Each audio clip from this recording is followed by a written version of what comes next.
Taste the Daily. மழை தொடங்கிய சில மணி நேரங்களிலேயே தலைநகர் சென்னையின் பல்வேறு பகுதிகள் வெள்ளத்தில் மிதக்க தொடங்கியிருக்கிறது.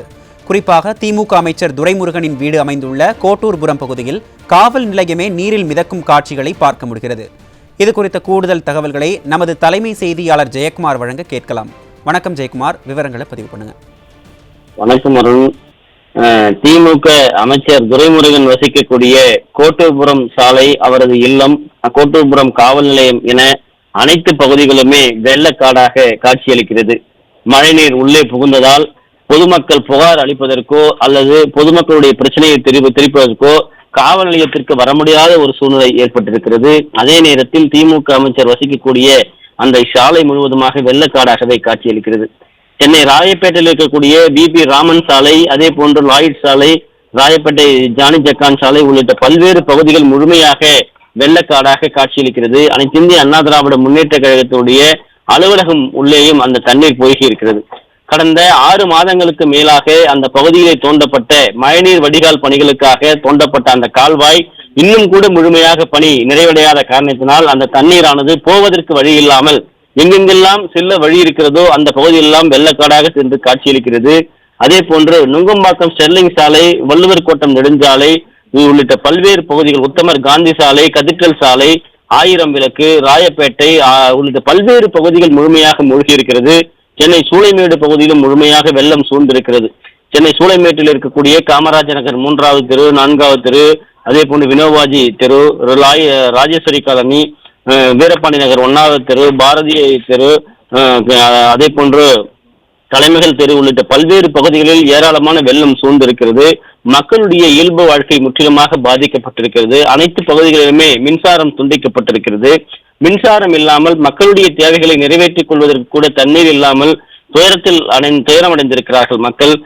பல்வேறு இடங்களில் வாகனங்கள் முழுமையாக இயக்க முடியாமல் வாகனங்கள் தண்ணீரில் தள்ளி செல்லக்கூடிய காட்சிகளும், அதே போன்று வாகனங்கள் தண்ணீரில் கீழே விழக்கூடிய காட்சிகளும் அரங்கேறி வருகிறது. சென்னையில் பல்வேறு பகுதிகளில் மரம் விழுந்திருக்கிறது.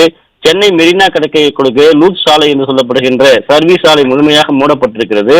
ஆனால் அங்கே ஊனமுற்றவர்கள் செல்வதற்காக அமைக்கப்பட்டிருக்கிற அந்த பாதையை தற்போது மாநகராட்சி அதிகாரிகள் எல்லாம் சரி செய்கிறார்கள்.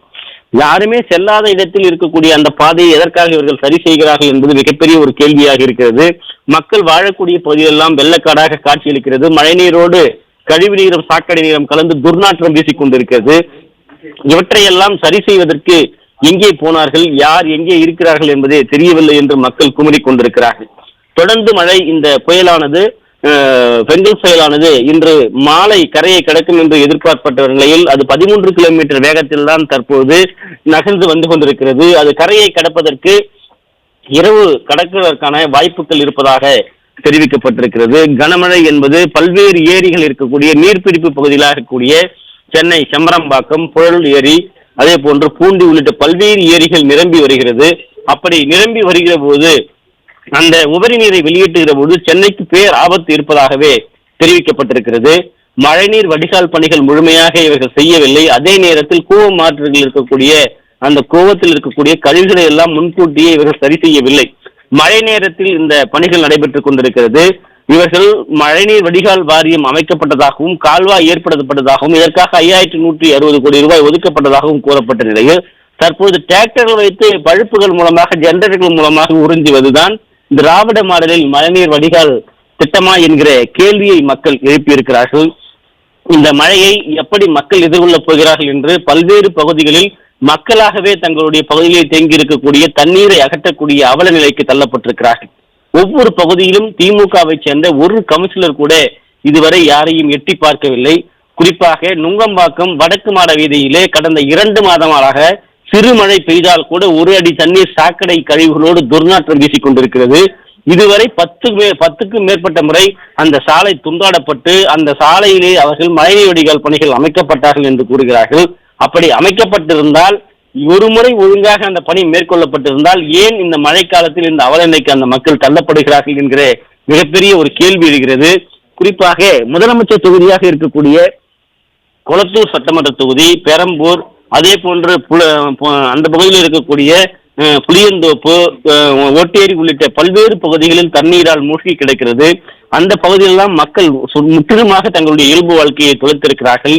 வியாபாரிகள் திருவிழங்களில் வியாபாரம் செய்பவர்கள் என அனைத்துமே தங்களுடைய தொழிலை அவர்கள் இழந்திருக்கிறார்கள். மீனவர்கள் கடலுக்கு செல்ல முடியாத அவருடைய இயல்பு வாழ்க்கை எல்லாம் பாதிக்கப்பட்டிருக்கிறது. கடற்கரை ஓரம் இருக்கக்கூடிய சென்னை, பாண்டிச்சேரி, காரைக்கால், மயிலாடுதுறை, அதே போல் நாகப்பட்டினம் உள்ளிட்ட பல்வேறு திருவாரூர், தஞ்சாவூர் ஆகிய மாவட்டங்களில் இந்த மழையினுடைய தாக்கம் ஏற்கனவே பல ஆயிரக்கணக்கான ஏக்கர்கள் விவசாய நிலங்கள் விளைந்த நெற்பயிர்கள் என அனைத்துமே நீரில் பறிகொடுத்திருக்கிறார்கள். விவசாயிகள் பெரும் துயரத்தை சந்தித்துக் கொண்டிருக்கிறார்கள். இந்த நிலையில் சென்னை மாநகரமே தற்போது இன்று காலை அதிகமாக பெய்த இந்த சில மணி நேர மழைக்கு சென்னை மாநகரம் வெள்ளத்தில் தத்தளித்துக் கொண்டிருக்கிறது. இன்று முழுமையாக மழை பெய்கிற போது சென்னை மாநகரத்தினுடைய நிலைமை, மக்களுடைய நிலை என்னாக போகிறது? வீடுகளில் எல்லாம் ஒவ்வொரு மழைக்கும் தாங்கள் வைத்திருக்கக்கூடிய குருவிகளைப் போல சேர்த்து வைத்திருக்கக்கூடிய வட்டிக்கு கடன் வாங்கி பொருள்களை வாங்கி வைத்திருக்கக்கூடிய மக்கள் இந்த மழைக்கு நாங்கள் பறிகொடுக்க வேண்டிய அவல நிலையில் இருக்கிறோம். இதை முறையாக செப்பனிடுவதற்கு, முறையாக தூர்வாருவதற்கு, முறையாக வடிகால் பணிகளை மேற்கொள்வதற்கு இந்த அரசு தோல்வியை தழுவியிருக்கிறது. இந்த அரசு சொன்னதை செய்யவில்லை என்று மக்கள் பரிதவித்துக் கொண்டிருக்கிறார்கள். இந்த மழையினுடைய தாக்கம் என்பது இன்னும் அடித்தட்டில் இருக்கக்கூடிய மக்களை எப்படியெல்லாம் பாதிக்கும் என்பது மிகப்பெரிய ஒரு கேள்வியாக இருக்கிறது. மிகப்பெரிய ஒரு பரிதவிப்பாக இருக்கிறது.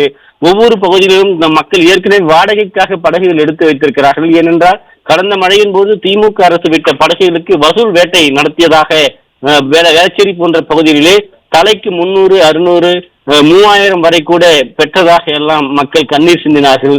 இந்த முறை அப்படி நடந்துவிடக் கூடாது என்பதற்காக படகுகள் எல்லாம் வாடகைக்காக எடுத்து வைத்திருக்கிறார்கள். மக்களே, இப்படிப்பட்ட ஒரு பெரும் துயரத்தில் இந்த அரசு சென்னையில் வாழ்கிற மக்கள், பாண்டிச்சேரியில் வசிக்கக்கூடிய மக்கள், கடலோர மாவட்டங்களில் இருக்கக்கூடிய மக்களை பெரும் துயரத்தில் ஆழ்த்தி இருக்கிறது.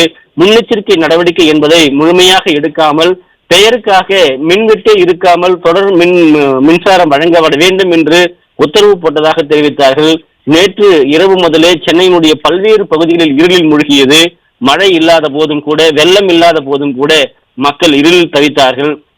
தொடர்ச்சியாக மக்கள் சொல்ல முடியாத துயரத்துக்கு பகலிலும் பல்வேறு இடங்களில் மின்சாரம் துண்டிக்கப்பட்டிருக்கிறது. இன்னும் மழை அதிகம் பெய்ய மக்களுடைய அந்த மனங்களிலே அவர்கள் இடி விழுந்ததைப் போல உணர்கிறார்கள். என்ன நடக்குமோ அடுத்தது என்கிற மிகப்பெரிய ஒரு பரிதவிப்பு மக்களுக்கு ஏற்பட்டிருக்கிறது. அரசு வீட்டிற்குள்ளே இருங்கள் என்று சொல்லுகிறார்கள். ஆனால் வீட்டுக்குள்ளே இருந்தாலும் பாதுகாப்பு இல்லை என்பதுதான் மக்களுடைய வேதனையாக இருக்கிறது. நாங்கள் வீட்டுக்குள்ளே இருக்கிறோம், வெள்ளம் எங்களை தேடி வீட்டுக்குள்ளே தானே வருகிறது. அப்படி என்றால் நீங்கள் மழைநீர் வடிவதற்கு என்ன வேலையை செய்திருக்கிறீர்கள் என்கிற கேள்வியை மக்கள் எழுப்புகிறார்கள். இதற்கெல்லாம் அரசுதான் பதில் சொல்ல வேண்டும். வீட்டிற்குள்ளே இருங்கள் என்று சொல்லுகிற அரசு வீட்டுக்குள்ளே இருக்கிற மக்களுக்கு பாதுகாப்பு வசதிக்கு என்ன செய்திருக்கிறார்கள் என்கிற மிகப்பெரிய ஒரு கேள்வி எழுந்திருக்கிறது. எனவே வீட்டில் இருந்தாலும் பாதுகாப்பு இல்லை, வெளியே வந்தாலும் பாதுகாப்பு இல்லை. மக்கள் தங்கள் உயிரை கையில் பிடித்து வாழ வேண்டிய ஒரு அவல நிலையைத்தான் இந்த அரசு வாக்களித்த மக்களுக்கு செலுத்தி இருப்பதாக மக்கள் வெறும் துயரத்திலும் கண்ணீரிலும் மிதந்து கொண்டிருக்கிறார்கள் வெள்ள நீரில் என்பது குறிப்பிடத்தக்கது.